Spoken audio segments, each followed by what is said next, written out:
For nearly a year, political lawmakers have been at odds on whether to accept millions of federal dollars to expand Medicaid in South Carolina. The federal expansion would offer health care coverage to people living below the poverty level. It means people that grew up in Winsboro, people that live in Denmark, South Carolina, people who won't have positive health outcomes. They won't have access to quality care. State Representative Bakari Sellers says while he doesn't agree with every aspect of the Affordable Care Act, the more than $800 million in federal funds and the thousands of jobs the Medicaid expansion would bring to South Carolina is key, and sees this as another opportunity lost for the Palmetto State. Sellers pointing out this isn't the first time state leaders have turned down cash from the Capitol. That money's going to other states. It's our hard-earned money, over $1 billion that we deserve in South Carolina, trying to create jobs, improve our schools. We can do better in South Carolina. We're fighting for South Carolina solutions to South Carolina problems and not these one-size-fits-all solutions out of Washington.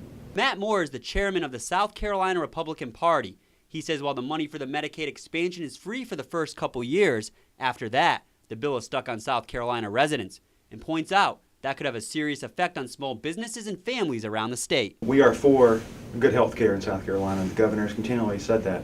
But Obamacare and all its provisions are budget busting. Nothing is free. There is no free lunch.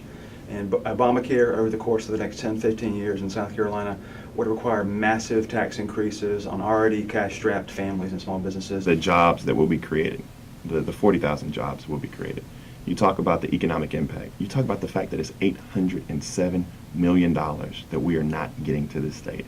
$807 million. You put that on top of the education money that we did not take and the stimulus money that we did not take. If you think about the $1 billion plus that this state has not taken based on a flawed political ideology, it's not hard to see why we still suffer. Sellers argues the state would only have to match 10% of federal dollars in the Medicaid expansion, and that would be a few years down the road. In Columbia, Rob Starkey, Watch Fox News.